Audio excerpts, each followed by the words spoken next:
Nankalaza ny 5 taona nisiany teto Madagasikara kosa ny marika L Oreal tao anatin'izay 5 taona izay tsy nitsahatra nanome fahafaham-po indrindra ho an'ny vehivavy tamin'ny fikolokoloana ny endrika amam-bika izy ireo ary dia nisy mihitsy moa ny hetsika fanandrify amin'izay fankalazana izay ny tanterahan'izy ireo.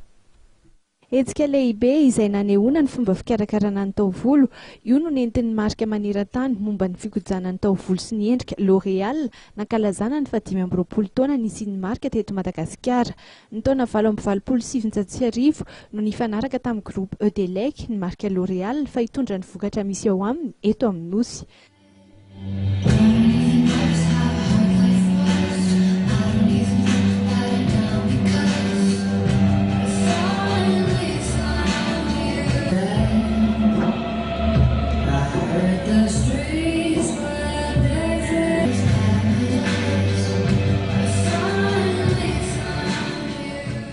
Tao anatin'ny 5 taona nisiany L Oreal teto Madagasikara izay dia tsy nitsahatra ny nampiroborobo ny fahatsarana ary nanao izay hahatongavan'ireo vokatra L Oreal eny anivon'ny tokantrano Malagasy, indrindra fa ho an'ireo vehivavy Malagasy ny L Oreal.